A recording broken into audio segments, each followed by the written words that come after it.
오늘 주신 하나님의 말씀은 야고보서 1장 12절에서 18절까지 말씀입니다. 신약 성경 371면 야고보서 1장 12절에서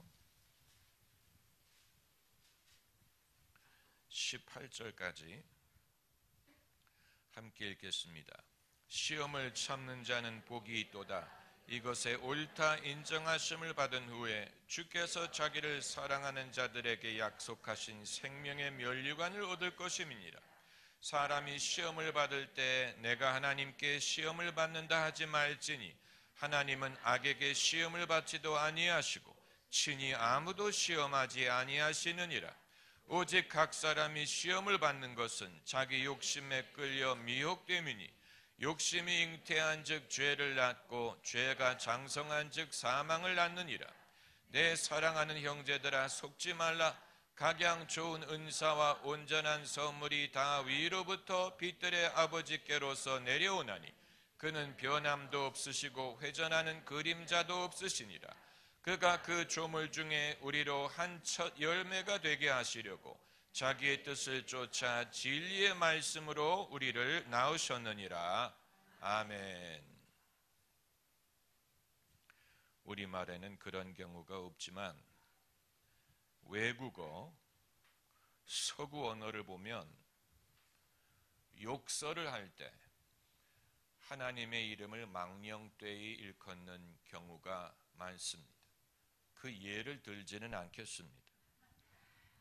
학자들은 궁금하게 생각합니다. 왜 모든 문명이 욕을 할 때 인간의 배설과 성에 관련된 용어로 욕을 할까? 그런데 신학자들이 궁금해야 할 것은 왜 하나님의 이름을 망령되이 일컬으면서 욕을 할까 하는 것입니다. 사람이 어떤 불쾌한 일을 당했을 때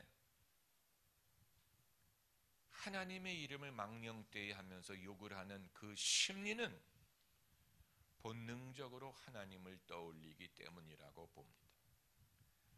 자기가 당하고 있는 불쾌한 일에 대하여 본능적으로 하나님을 떠올리는 것입니다.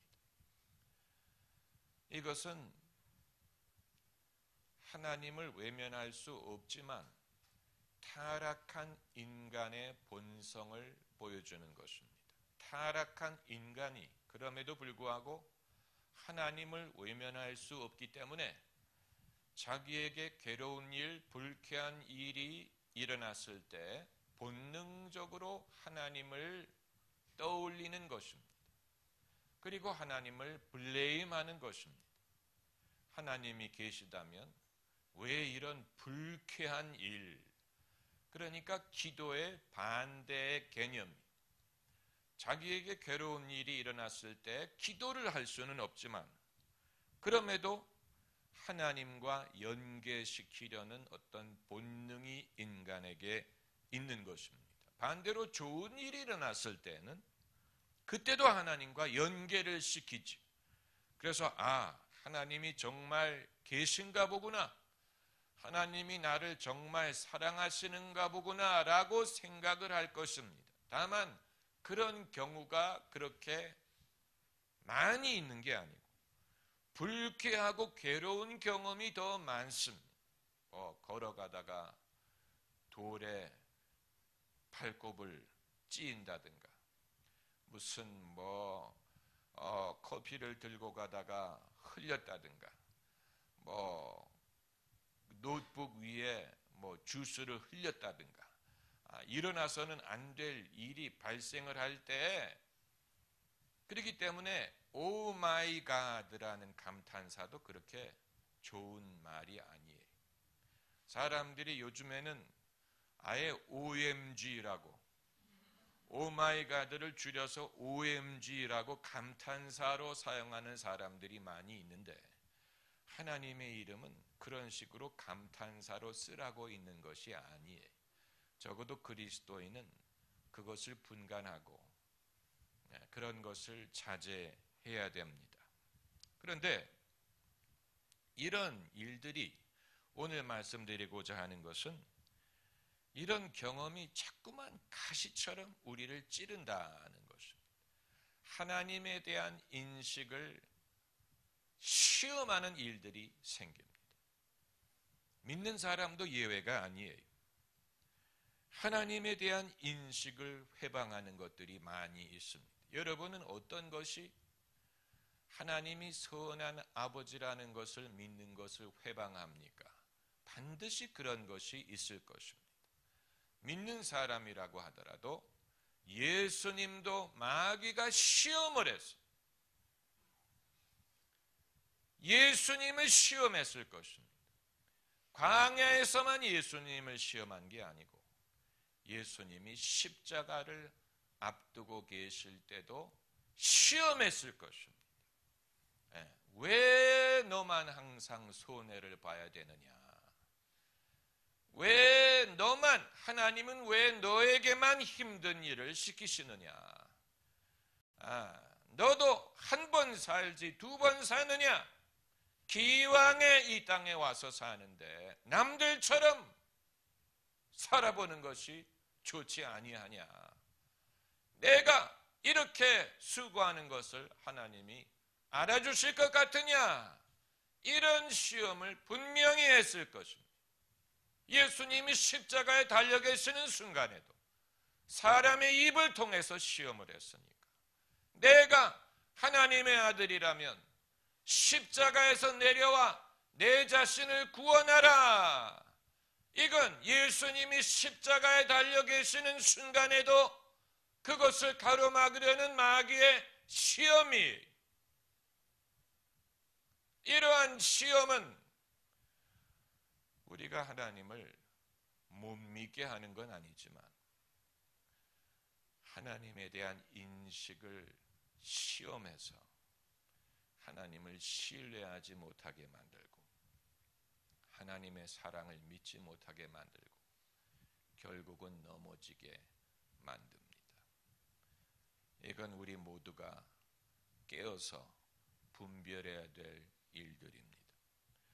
목사라고 예외가 있는 게 아니고 성령 세례를 받았든 못 받았든 방언을 하든 못하든 신비한 경험을 했든 못했든 오래 믿었든 짧게 믿었든 상관이 없습니다. 마귀는 우리가 하나님을 믿지 못하게 하는 데 실패하면 그 다음에는 하나님에 대한 인식을 공격해서 하나님을 나쁜 하나님, 우리에게 도를 주는 하나님, 뱀과 전갈을 주는 하나님이라고 생각하도록 만듭니다. 그런 의미에서 우리가 잘 아는 성경 구절, 너희가 악할지라도 자식에게 좋은 것을 줄 줄 알거든 하물며 너희 천부께서 구하는 자에게 좋은 것을 주시지 않겠느냐. 이 말씀은 우리가 하도 자주 들어서 그 실감을 못하는 것뿐이지 하나님에 대한 놀라운 계시의 말씀이 날마다 아침마다 그 구절을 우리가 입으로 외워야 될 것입니다. 너희가 악할지라도 자식에게 좋은 것을 줄 줄 알거든 하물며, 한번 따라해 보세요. 하물며. 정말로 적절한 단어입니다. 정말로 적절한 단어입니다. 하물며 너희 천부께서 구하는 자에게 좋은 것을 주시지 않겠느냐.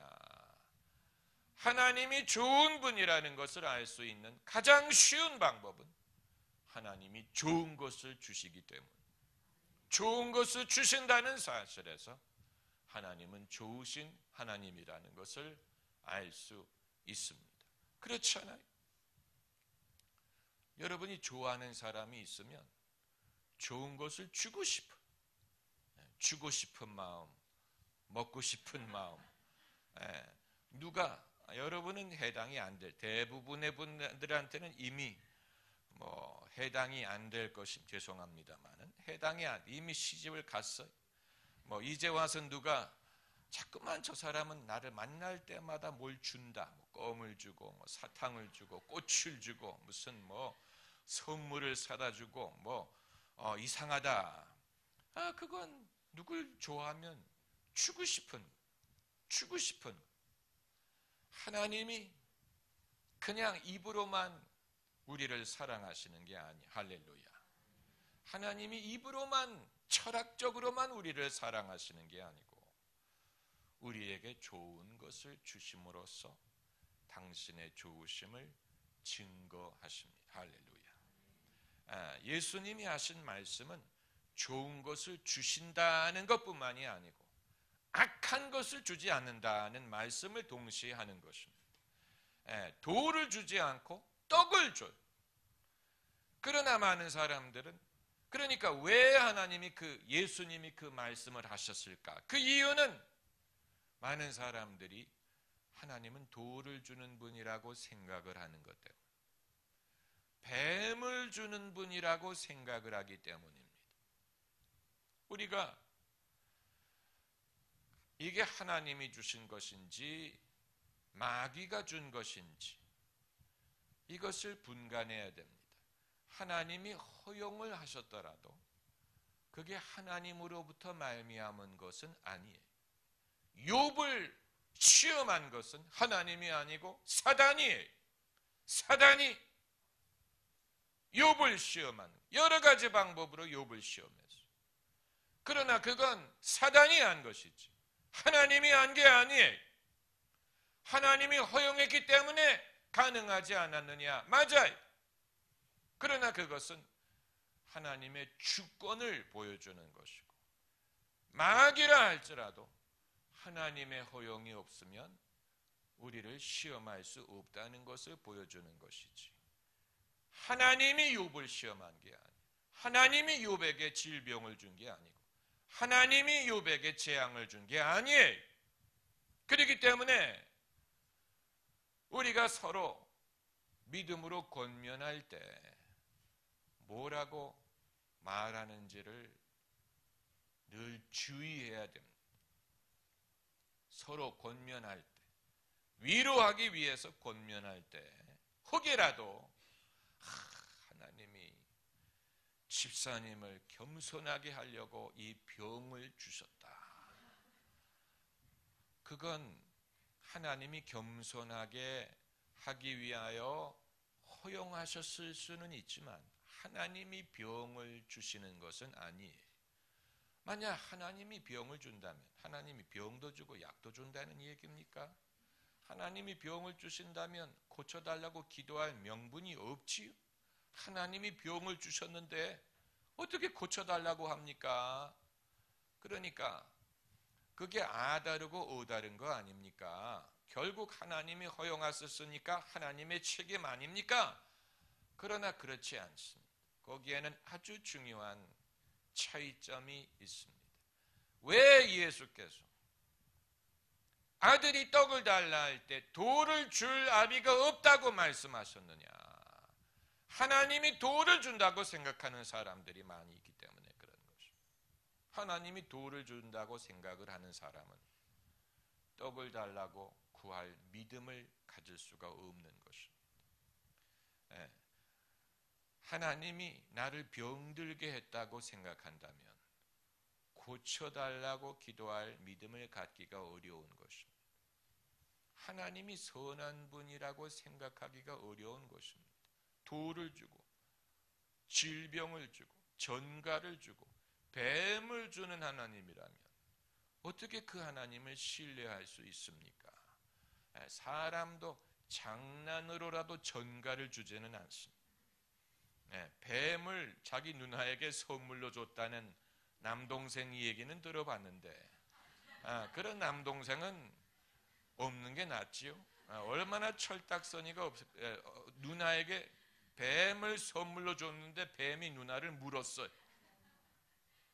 그런데 그 누나가 성경 말씀에 뱀을 손으로 집으며 라는 성경 구절이 기억이 나서 그 구절을 붙잡고 기도했더니 죽지 않고 살았다는 그런 간증이 있습니다. 그러나 하나님이 뱀을 주시는 게 아니, 그리스도인은 뱀에게 물렸어도 죽지 않고 살 줄을 믿어야 됩니다.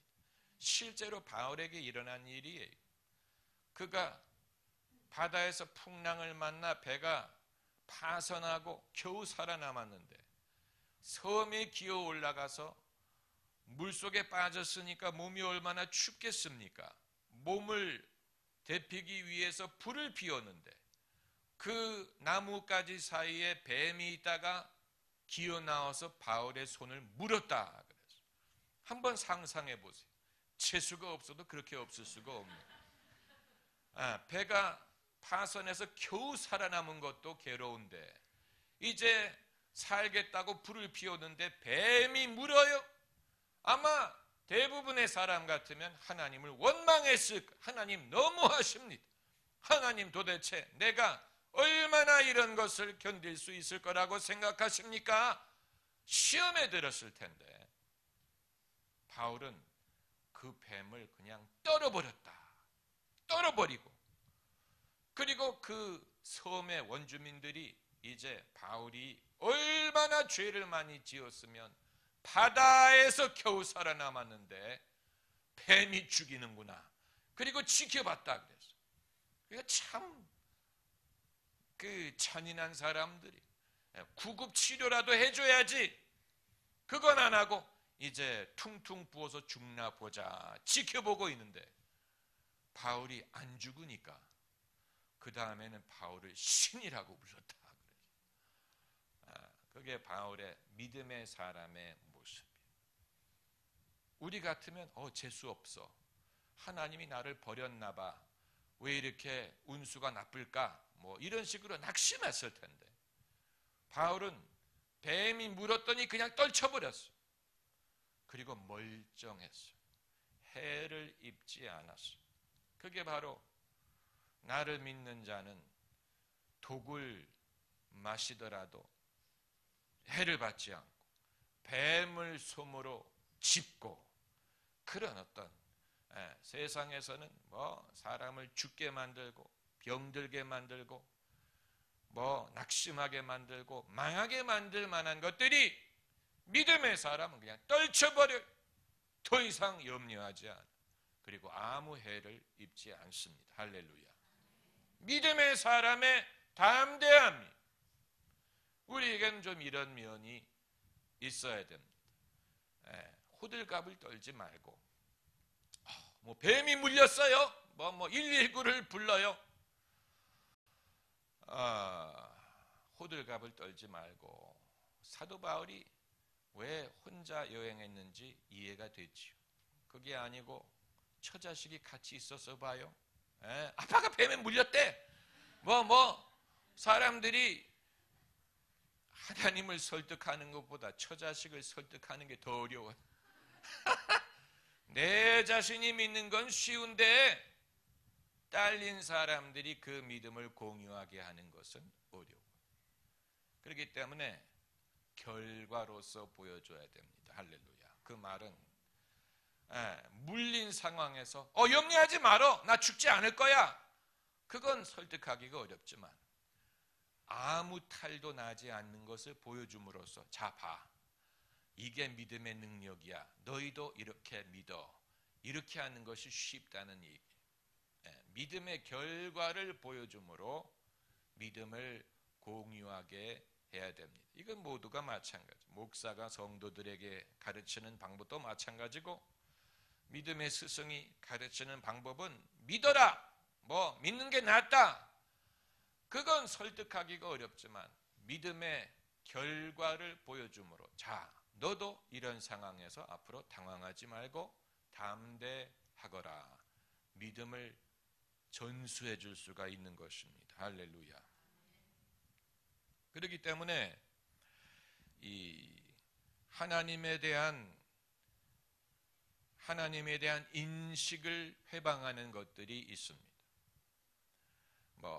여러 가지 그걸 다 말하는 것이 덕이 안 될 수도 있습니다만은 그러나 우리가 경험하는 것이기 때문에 언제 하나님에 대한 인식이 회방을 받느냐? 하나님과 동행을 하다 보면 하나님의 독선을 경험할 때가 있습니다. 하나님의 독선. 독선이라기보다는 하나님의 주권이에요. 하나님이 하나님이시기 때문에 하나님으로서 행하시는 것이 때로는 우리에게 독선적으로 느껴집니다. 내 의견은 물어보지도 않고 내 입장은 생각하지도 않고 하나님 마음대로 할 거라면 못하러 나에게 물어보노, 못하러 나에게 순종하라고 말하노, 그냥 해버리지. 하나님의 독선처럼 느껴지는 것들이 있습니다.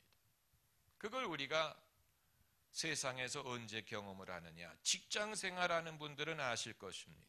위에 있는 분들이 평소에는 마주치면 공손하게 인사하고 친절하다가도 급한 일이 생기면 본척만척하지, 말 거는 것도 허용하지 않습니다. 말 거는 것도 허용하지 않고 본척만척하지요. 나라는 존재는 있으나 마나한 존재처럼 느낄 때가 있을 것입니다. 윗사람이기 때문에 가능한, 아랫사람이 그렇게 했다간 큰일 나죠. 그러나 윗사람이 어떤 경우에는 나에게 나이스한 것 같은데 어떤 경우에는 나란 존재는 아예 생각도 안 하는 것처럼 느껴질 때가 있습니다. 독선. 그런데 하나님에게도 그런 면이 느껴질 때가 있습니다. 만약에 여러분이 저는 그런 경우가 없는데요, 하나님과 동행한 적이 없기 때문에 그래요. 하나님을 잘 모르는 거예요. 하나님을 별로 느껴본 적이 없는 거예요. 하나님과 동행을 하다 보면 독선적으로, 그러니까 하나님이기 때문에 당연한 것인데, 그러나 내 마음이 상할 때가 있어요. 하나님에게 나는 있으나 마나한 존재인가 보다. 내 의견 같은 것은 당연히 하나님이 고려할 필요가 없겠죠. 그럼 내가 기도를 한다고 들으실까? 하나님의 독선. 가끔 사람들에게 광기가 나타날 때가 있죠. 광기. 머리가 좋은 사람들이 광기가 있다고 하는데, 그건 평소에는 나이스한 것 같은데 어떤 경우에 아주 이상한 면이 나타날 때, 그런 경험을 하면 그 사람을 신뢰하기가 어렵죠. 무서워집니다. 그 사람을 약간 무서워하게 됩니다. 근데 성경에도 보면 하나님이 이상하게 행하신 경우가 있습니다. 출애굽기를 보면 모세에게 애굽으로 내려가라고 명하셨어요. 분명히 하나님이 이렇게 명하셨어요. 모세가 순종해서 내려가기 시작했어요. 그런데 성경을 보면 모세가 가는 길에 하나님이 나타나서 모세를 죽이려 했다. 아니, 가라고 할 때는 언제고 죽이려고 할 때는 언제입니까? 아주 이상한 성경 구절. 그때 십보라가 아내를 잘 둬야 되는 이유가 거기 있어요. 지혜로운 아내를 두었기 때문에 모세가 산 거예요. 십보라가 그 아들의 이 양피를 취해서, 그게 뭐냐고 물어보지 마세요. 양피를 취해서 모세에게 던지면서 당신은 나의 피의 남편이다이다. 그랬더니 하나님의 진노가 멎었다. 이건 우리가 이해하기 힘든 성경 구절입니다. 이건 이제 여기에 그 하나님과 피로 맺은 언약의 필요성과 거기에 대한 믿음을 요구하시는 하나님의 모습을 발견하는 것입니다.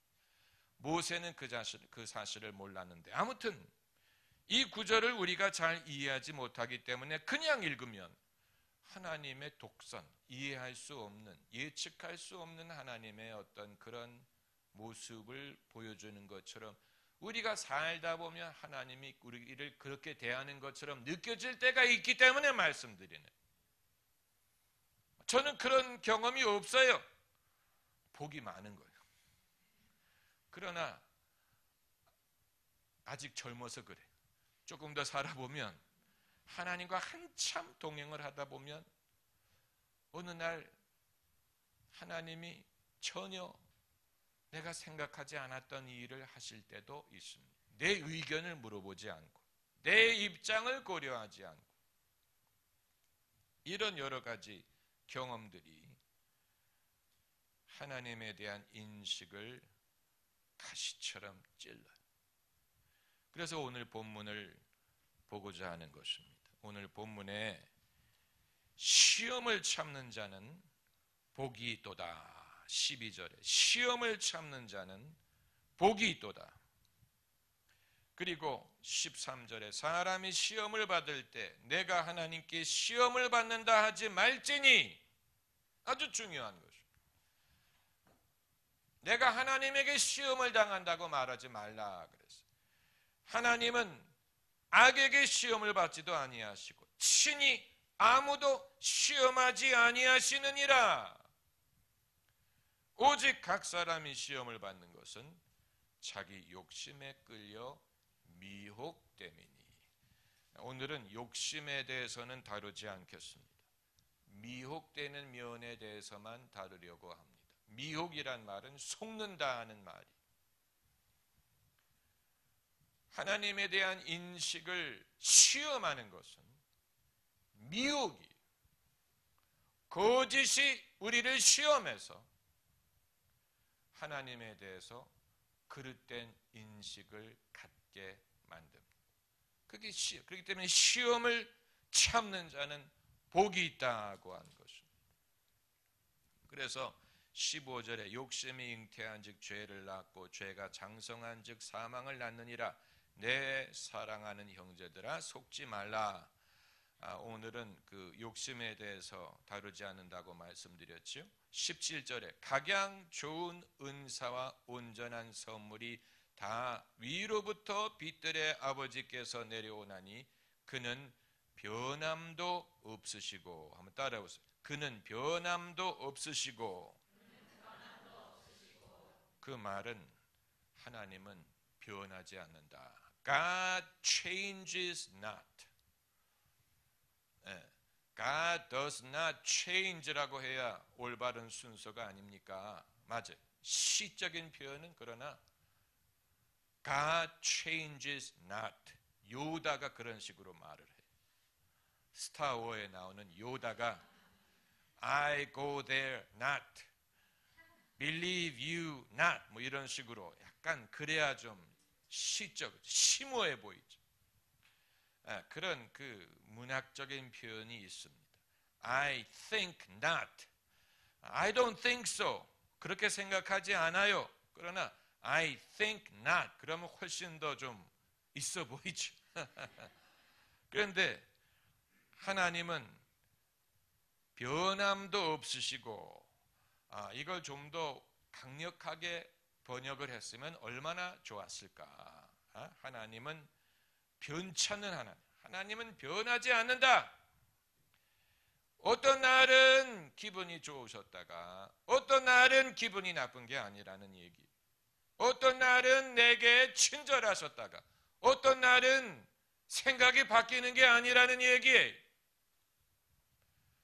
우리가 그것을 믿기 어려운 이유는 우리 자신이 그렇게 변하기 때문에. 그래서 누가 아침에는 좋았다가 저녁에는 기분이 나쁘고, 여기에 있는 분들은 안 그러실 것입니다. 현대 정신과 의학이 인간 내면의 여러 가지 질병을 발견하고 거기에 대한 인식이 깊어졌죠. 그 중에 하나가 바이폴라라는 거예요. 조울증으로 번역을 하는데, 바이폴라라는 말은, 바이라는 말은 둘이라는 말이고 폴라라는 말은 극이라는 말이에요. 극, 양극이 있다는 얘기. 사람이. 그래서 어떤 날은 기분이 좋았다가 어떤 날은 낙심하고, 이게 기복이 심한 사람들이 있어요. 바이폴라, 인구의 20%가 바이폴라를 앓고 있다고 하죠. 왜 하나님에 대해서 우리가 믿기가 어려우냐? 우리 자신의 모습을 하나님에게 투영하기 때문에 그런 거예요.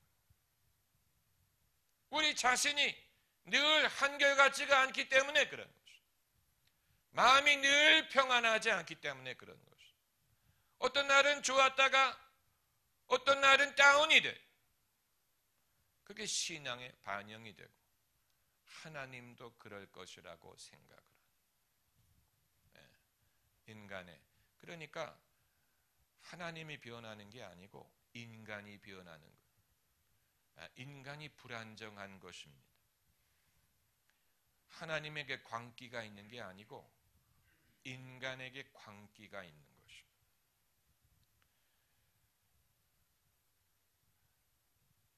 인간의 심리가 불안정한 것입니다.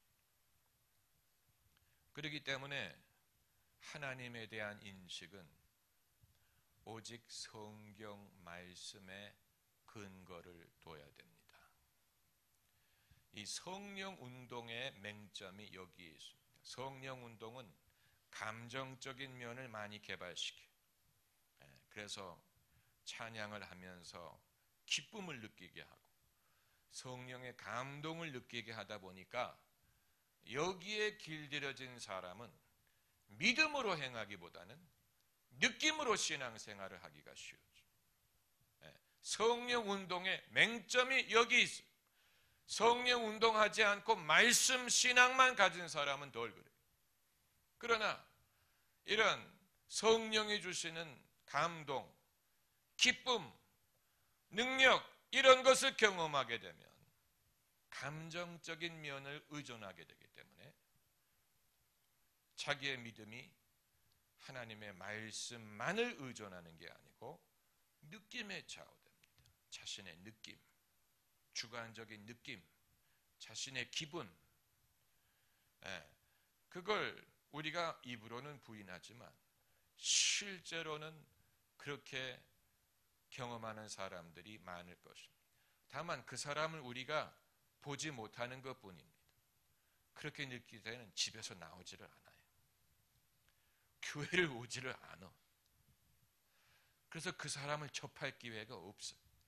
그 사람을 접할 때는 좋을 때만 봐요. 나쁠 때는 방 안에 있어요. 나쁠 때는 화장도 안 하고 머리도 안 감고 재미있는 일도 안 하고. 그러니까 우리가 늘 그 사람이 좋을 때만 보니까 모르는 거예요. 어려운 것입니다. 우리가 성령에 민감해야 되지만 성령에 민감한 것과 감정에 민감한 것은 완전히 다른 것입니다. 완전히 다른 것입니다. 성령에 민감해지면 성령의 대가가 되는 사람은 와치만 니가 쓴 책에, 와치만 니가 많은 책을 썼지.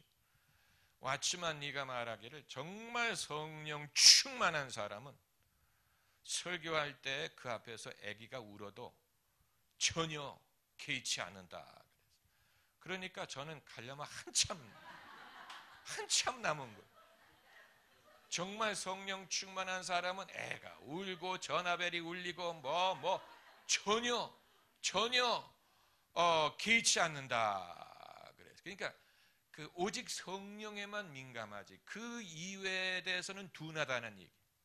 그게 안 들린다는 얘기. 그게 소음으로 안 들린다는 얘기. 거기에 대해서 느끼지 않는다는 얘기. 울리든 안 울리든 아기가 울든 전혀 거기에 대해서 좌우되지 않는다고 했는데, 그러니까 우리가 이 정적인 면을 개발하는 것은 좋은데 그러다 보니까 성령의 인도만이 느껴지는 게 아니고 그 이외에 귀뚜라미 우는 소리에서부터 다 들리는 아무개가 의심을 하고 앉아 있다든가 아무개가 무슨 설교를 듣지는 않고 비평하고 있다든가 그게 다 느껴지는 거예요. 그러면서 이제 그게 시험이 되는, 불필요한 것을 느끼는, 불필요한 것에 신경을 쓰는, 라디오를, 여러분 AM 라디오를 우연히 누르면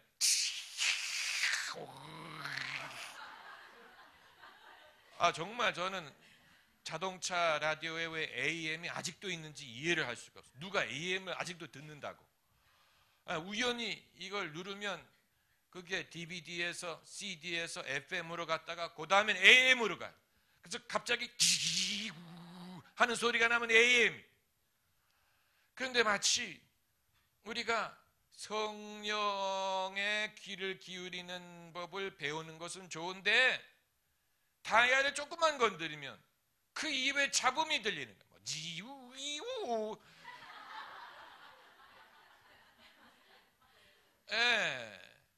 그래서 예수님이 그렇게 이적을 많이 행하신 분이 말씀하시기를 너희가 이적을 보지 아니하면 도무지 믿지 않으리라. 사람들이 그 성령의 역사를 경험하는 것까지는 좋은데 그게 사람들이 믿음으로 강건하게 지는데 오히려 걸림돌이 될 수 있다는 가능성을 말씀하시죠. 그렇기 때문에 이적을 행하신 분이 너희는 이적을 보지 아니하면 믿지 않는구나 하고 탄식하신 거예요. 보는 것에 익숙해졌기 때문에, 감각적인 것에 익숙해진, 감각으로 하나님을 느끼려고 하는, 그러나 그건 굉장히 위험한 것입니다. 여러분이 감각적으로 하나님을 느끼려고 한다는 것을 마귀가 알면 여러분의 감각을 공격하기 시작할 것입니다. 그래서 뭐 별의별 방법으로 하나님에 대한 믿음을 회방합니다. 하나님을 믿지 못하게 하고 하나님을 독선적이라고 생각하고 하나님을 이런, 그렇기 때문에 이 하나님에 대한 인식은 오직 성경 말씀에 기초해야 됩니다. 성경 말씀.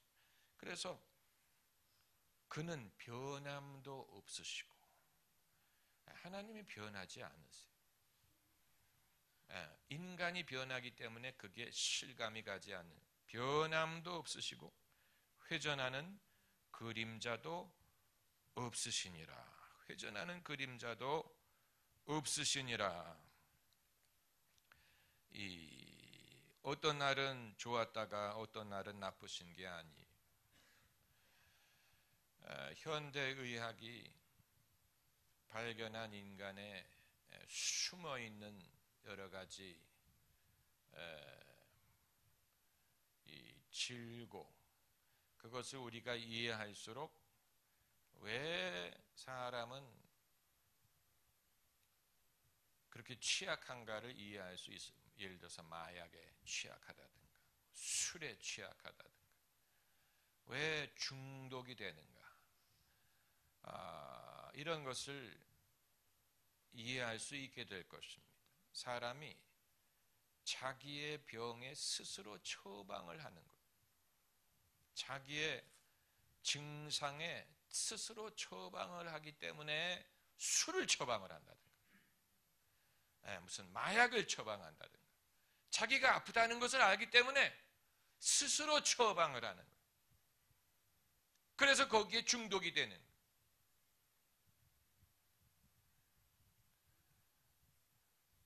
그것을 치유하실 분은 하나님입니다. 할렐루야.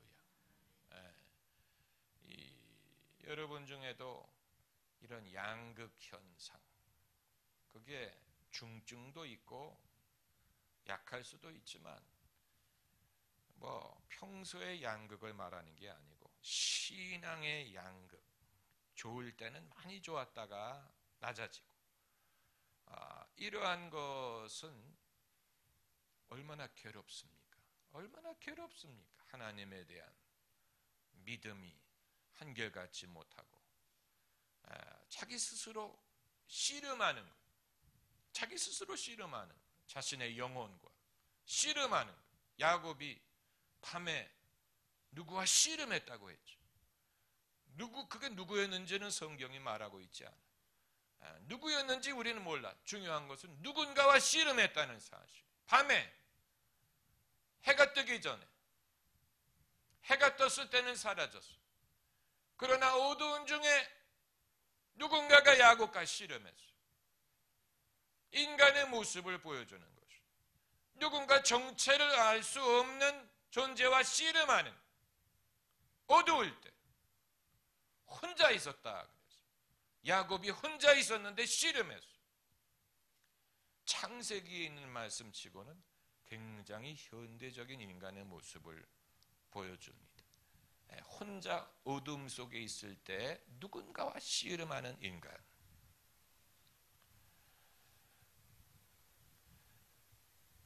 여기서 우리를 건져내실 수 있는 분은 변하지 않으시는 하나님이, 그는 회전하는 그림자도 없으시니라.